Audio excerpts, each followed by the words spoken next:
అందరికీ నమస్కారం. నిన్న మనకి బి కొత్తకోట లిమిట్స్లో కొంతమంది గంజాయి కన్జ్యూమ్ చేస్తూ తర్వాత గంజాయి సెల్లింగ్ చేస్తూ కొంతమంది పట్టుకోవడం జరిగింది. దీనిలో ముఖ్యంగా వెంకటరమణారెడ్డి అని చెప్పి ఈయన పొలంలో కొన్ని గంజాయి మొక్కలు వేసి అది ఇతరులకి అమ్ముతున్నారని చెప్పి ఇన్ఫర్మేషన్ మనకి రావడం జరిగింది. ముఖ్యంగా వీళ్ళు వాడేది అక్కడ ఉన్న ఆవులకి మరియు అదర్ ఈ వన్యప్రాణులకి ఏదైనా స్టమక్ బాగాలేకపోయినా లేదంటే పెయిన్ ఉన్నప్పుడు అక్కడ ఉన్న రైతులకి కొంత గంజా ఇచ్చి వాటికి ఆవులకి మేకలకి ట్రీట్మెంట్ కోసం వాడుతున్నాడని ఇన్ఫర్మేషన్. తర్వాత ఫర్దర్గా నిన్న మనకి వీళ్ళు గంజాయి అమ్ముతుండగా కన్జ్యూమర్స్తో పాటు ఈ వెంకటరమణారెడ్డి అందరూ కూడాను 10 కేజీల గంజాయితో దొరకడం జరిగింది. మనకి బి కొత్తకోట లిమిట్స్లో ఇది ఒక కొత్త గంజాయి ర్యాకెట్ని మనం బస్ చేసాము. ఇదే విధంగా మిగతా ఏరియాస్లో కూడాను మన పోలీసు వారు ప్రొయాక్టివ్గా ఉండి ఈ గంజాయి ర్యాకెట్స్ అన్నీ కూడాను ఛేదించడం జరుగుతుంది. మా తరపున ప్రజలందరికీ కూడా విజ్ఞప్తి, ఎవరి దగ్గరైనా గంజాయి అమ్ముతున్నట్టు కానీ కన్జ్యూమ్ చేస్తున్నట్టు కానీ స్కూల్స్, కాలేజెస్, ఇతర ప్రదేశాల్లో ఎక్కడైనా అమ్ముతున్నారు, కన్జ్యూమ్ చేస్తున్నారు, ట్రాన్స్పోర్ట్ చేస్తున్నారు ఇన్ఫర్మేషన్ ఉంటే మన పోలీసు వారికి తప్పకుండా సమాచారం ఇవ్వాల్సిందిగా కోరుతున్నాం. Thank you.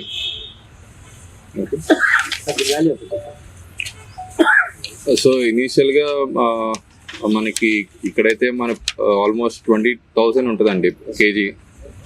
ఈవెన్ మనకి ఇది లెట్స్ సే బెంగళూరు కానీ ఇంకా అదర్ టౌన్స్లోకి పోతే value almost reaches to 1 lakh per kg.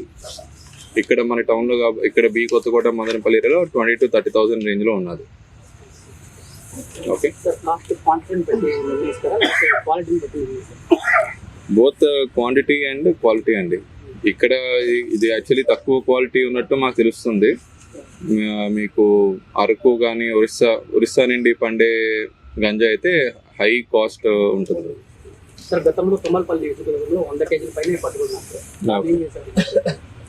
అది యాజ్ ఆఫ్ నౌ మన స్టేషన్లోనే ఉంటుంది. మనకి ఇంకా డిస్ట్రక్షన్ ఆర్డర్స్ అవన్నీ తెచ్చుకోవాల్సి ఉంటుంది. వన్స్ డిస్ట్రక్షన్ ఆర్డర్ వస్తే డెఫినెట్లీ అది కూడా డిస్ట్రాయ్ చేస్తామండి. You can burn the ganja. Okay, రెగ్యులర్గా రైస్ జరుగుతున్నా కూడా ఇంకా ఎక్కువ మోతాదులో దొరుకుతూనే ఉంది సార్ గంజాయి. అంటే ట్రాన్స్పోర్టేషన్ మనం అరికట్లేదు. అంటే మనకి రీసెంట్గా దొరికిన వాళ్ళందరూ కూడాను చిన్న ప్యాకెట్స్ వాళ్ళు బాడీలో పెట్టుకొని లేదంటే చిన్న ఆటోలో పెట్టుకొని బైక్స్లో పెట్టుకొని ట్రాన్స్పోర్ట్ చేయడం జరుగుతుంది. స్మాల్ క్వాంటిటీలు ఉన్నప్పుడు మనం ఎంత వెహికల్ చెకింగ్ పెట్టి ఎంత చెక్ చేసినా కూడా 100% ఫుల్ ప్రూఫ్గా గంజాయి ట్రాన్స్పోర్టేషన్ ఆపేయగలమని చెప్పలేము. ఎక్కడో వాడు 1 kg పెట్టుకొని సింపుల్గా పాకెట్లో పెట్టుకుని వెళ్ళిపోయినా కూడా మనం చెక్ చేయలేకపోవచ్చు. సో ప్రజలకు అందుకే విజ్ఞప్తి చేస్తున్నాం, ప్రతి ఒక్కరు కూడా గాంజా ఉన్నది అని చెప్తున్నారు కానీ ఎవడు కన్జ్యూమ్ చేస్తున్నాడు లేదంటే ఎవడు అమ్ముతున్నాడు అనే సమాచారం మనకి ఇచ్చినట్టయితే 100% వాడిని పట్టుకొని ఫర్దర్గా ఎవరెవరికి అమ్ముతున్నారు, తెచ్చుకుంటున్నాడు, సప్లయర్ ఎవడు, ఫార్వర్డ్ లింక్, బ్యాక్వర్డ్ లింక్ అన్నీ ఎస్టాబ్లిష్ చేసి ఆ నెట్వర్క్ అనేది బ్రేక్ చేయడం జరుగుతుంది. అటువంటి సమాచారం ఏదైనా ఉంటే ప్రజలకి మా పోలీసు వారికి ఇవ్వాల్సిందిగా కోరుతున్నాం.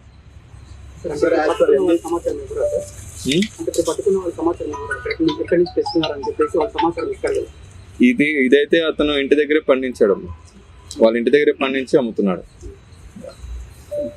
లోకల్ గా ఇది క్రాప్ అవుతుంది సార్. యాక్చువల్ గా అంత క్వాలిటీ ఉంటుందండి. ఇది అది ఆ క్వాలిటీ ఈ క్వాలిటీ చాలా డిఫరెన్స్ ఉంటుంది sir. As per NDPS act ప్రకారంగా నెక్స్ట్ ప్రాసెస్ ఏముంటుంది సార్?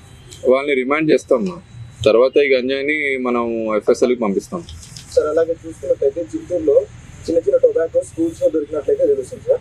ఇక్కడ మదనపల్లిలో కూడా కొన్ని స్కూల్స్ లో, గవర్నమెంట్ స్కూల్స్ కానివ్వండి, ఇక్కడ ఏదైనా కానివ్వండి, సేమ్ ప్రాసెస్ జరుగుతున్నట్టు అంటున్నారు సార్. అంటే మేము తిరుగుతుంటాం కాబట్టి దీని మీద మీరు చర్య ఏమైనా తీసుకుంటారా సార్? సో మనకి కోట్పా యాక్ట్ ప్రకారం మనకి ఎనీ ఎడ్యుకేషన్ ఇన్స్టిట్యూషన్కి 100 meters రేడియస్లో ఎవరైనా ఈ పాన్, గుట్కా లేదంటే సిగరెట్స్ ఇవేనా అమ్మితే అది చట్టరీత్యా నేరం. సో దానికి ఆల్రెడీ మనం రెగ్యులర్గా మన SHOs అండ్ ఆఫీసర్స్ మూవ్ అయ్యి అటువంటి ఎస్టాబ్లిష్మెంట్స్ ఏవైనా ఉంటే వాళ్ళ మీద ఫైన్స్ వేయడం జరుగుతుంది అండ్ ఆ ఎంటైర్ ప్రాపర్టీని సీజ్ చేయడం జరుగుతుంది. సో మీకు ఎడ్యుకేషన్ ఇన్స్టిట్యూషన్ వారు కానీ లేదంటే పబ్లిక్ ఎవరికైనా అటువంటి సమాచారం ఉంటే పోలీస్ వారికి చెప్పండి. మా రైట్స్తో పాటు ఆ పలానా షాప్ కూడా రైడ్ చేసి 100% అటువంటివి ఎరాడికేట్ చేస్తాం. సార్ అలాగే సార్ ఇప్పుడు టీ స్టాల్స్ లో చాలా మంది అయితే ఉంటారు. జిఎస్టీ సార్ మహేంద్ర సార్ వచ్చిన తర్వాత 400 to 450 టీ స్టాల్స్ ఉండేవి, 250 దాకా వచ్చాయి సార్. సేమ్ మళ్ళీ ఇప్పుడైతే టీ స్టాల్స్ అదే ప్రకారం నడుస్తుంది సార్. దాన్ని బట్టి అంటే టీ స్టాల్స్ అంటే గాంజా స్మోక్ చేసుకుంటా ఉంటారు. అంటే అదేనండి, ఇప్పుడు మీకు అటువంటి సమాచారం ఏదైనా ఉంటే చెప్పండి. మేము కూడా మా రెగ్యులర్ రైడ్స్ లో అవి సర్ప్రైజ్ రైడ్స్ అవి చేసి అటువంటి టీ స్టాల్స్ లో ఏదైనా గంజాయి కానీ మీరు చెప్పినట్టు ఏంటి ఎడ్యుకేషన్ ఇన్స్టిట్యూషన్ కి దగ్గరగా పెట్టుకొని సిగరెట్, పాన్, గుట్కా ఏదైనా అమ్మితే వాళ్ళ మీద డెఫినెట్లీ యాక్షన్ తీసుకుంటాం. చాలా వరకు స్మోక్ జోన్స్ సపరేట్ చేస్తున్నాం సార్. అక్కడ మామూలుగా ఏంటంటే అదే అలవాటుగా చేసుకుని పిల్లలు అంటారు కదా, మురుగులుగా స్మోక్ జోన్ బయటకి తెలియదు కదా అనేసి కాలేజ్ స్టూడెంట్స్ అంతా స్మోక్ జోన్ లో ఉంది. ఎక్కడ ఉన్నాయండి స్మోక్ జోన్స్? ప్రతి ఒక్క టీ స్టాల్ కి స్మోక్ జోన్ కటన్స్ వేసి పెట్టారు. సపరేట్ అయితే కటన్స్ వేసి పెట్టాయి సార్. ఇప్పుడైతే దాదాపుగా లేవు సార్ అవి. స్మోకర్స్ కటన్స్ వేసి పెట్టాయి. స్మోక్ జోన్ లో ఇల్లీగల్ యాక్టివిటీస్ అంటే వాళ్ళకి సంబంధించిన ఓకే అక్కడ లోపలే వాళ్ళు ఒక గంట కూర్చుంటే బెట్టింగ్, ఆన్లైన్ బెట్టింగ్ కానీ అక్కడ జరుగుతున్నారు, లూడో గేమ్స్ జరుగుతున్నాయి. ఓకే. సో మీరు చెప్పారు కాబట్టి డెఫినెట్లీ అవన్నీ కూడా ఒకసారి రైడ్ చేపిస్తామండి. 100% ముందు అయితే కటన్స్ అవంతా ఉన్నాయి సార్. ఇప్పుడు వరకు అయితే కటన్స్ అయితే లేవు. ఓకే. ఇప్పుడైతే బాగానే ఉంది సార్. ఇంకొంచెం కేర్ తీసుకుంటే డెఫినెట్లీ అండి, మీరు చెప్పినట్టు ఒకవేళ అటువంటి ఎస్టాబ్లిష్మెంట్స్ ఏమైనా ఉంటే వాళ్ళ మీద విల్ టేక్ యాక్షన్. సిగరెట్ లాగా కన్వర్ట్ చేసి అమ్మేవాళ్ళు సార్. 60 రూపీస్ కి సిగరెట్ లో ఈ బడ్జెట్ లో రేట్స్, సిగరెట్ రేట్స్ కూడా అయితే వీళ్ళు కూడా దాన్ని ఇంకా ఎక్కువ రీసెంట్ గా కొంతమంది పిల్లల దగ్గర చూస్తే చార్జబుల్ సిగరెట్ లైట్ వస్తుంది సార్. లైట్ వస్తుంది ఈ సిగరెట్ దాంట్లో నుంచి తాగుతున్నారు, మళ్ళీ స్మోక్ చేసి క్యాప్ పెట్టి 5%. సో అదేనండి, ఈ వేపర్స్ కానీ ఈ సిగరెట్స్ కానీ ఇవన్నీ కూడా ఇండియాలో బ్యాండ్ కంప్లీట్ గా. ఎవరైనా అటువంటిది తాగుతున్నట్టు లేదంటే ఎవరైనా అమ్ముతున్నట్టు టీ స్టాల్స్ కావచ్చు లేదంటే ఎనీ అదర్ పర్సన్ అమ్ముతున్నట్టు ఏదైనా మీకు ఇన్ఫర్మేషన్ ఉంటే చెప్పండి. అవన్నీ మేము రైడ్ చేస్తాం. ఎందుకంటే మనకి 100% పబ్లిక్ ఇన్ఫర్మేషన్ ఇవ్వందే ప్రతిదీ మనకే తెలియాలని లేదు. సో పబ్లిక్ కూడా ప్రొయాక్టివ్గా ఉండి అటువంటి ఎస్టాబ్లిష్మెంట్స్ మీద లేదంటే వాళ్ళ పేరెంట్స్కి ఒకవేళ తెలిసి నిజంగా అటువంటి ఈ సిగరెట్ కన్జంప్షన్, వేపింగ్ ఇలాంటిది ఏదైనా ఉంటే చెప్తే ఫస్ట్ అది అటువంటి ఇల్లీగల్ స్టఫ్ అంతా కూడా సీజ్ చేసి దాన్ని కేసు కడతాము. అండ్ ఎవరైతే ఒకవేళ స్టూడెంట్ ఇలాంటి యాక్టివిటీస్ ఇన్వాల్వ్ అయితే వాళ్ళని డిఅడిక్షన్ సెంటర్కి పంపిస్తాము. అరెస్ట్ అవి లేకుండా, క్రిమినల్ రికార్డ్ లేకుండా వాళ్ళని డిఅడిక్షన్ సెంటర్కి పంపిస్తాం. సో పేరెంట్స్ కూడా ఎవరికైనా ఇలాంటి ఇష్యూస్ వాళ్ళు ఫేస్ చేస్తున్నా లేదంటే స్టూడెంట్స్ వాళ్ళ ఫ్రెండ్స్కి ఎవరికైనా ఇలాంటి గంజాయి, వేపింగ్, డ్రగ్స్ లేదంటే ఈ సిగరెట్ ఇటువంటి వ్యసనాలకి వాళ్ళు అడిక్ట్ అయితే మాకు సమాచారం ఇస్తే వాళ్ళని డిఅడిక్షన్ సెంటర్కి పంపించి అటువంటి ప్రవర్తన నుండి దూరం చేస్తామండి. ఓకే. 2024 లో 129 కేసెస్ వచ్చాయి సార్. 2025 కి 69 కేసెస్ వచ్చాయి సార్. ఇప్పుడు నెక్స్ట్ 2026 స్టార్ట్ అయింది సార్. నెక్స్ట్ ఎలా ఉండబోతుంది sir? So number of cases పెరగడం తగ్గడం అనేది కన్నా మనం అసలు నిజంగా సమాజంలో గంజాయి అరికడుతున్నామా లేదనే చూసుకోవాలండి. ఇప్పుడు చిన్న క్వాంటిటీ నేను 100 కేసులు పెట్టినా, పెద్ద క్వాంటిటీ ఒకే కేసు పెట్టినా బోత్ ఆర్ ఈక్వల్ అండి నా దృష్టిలో.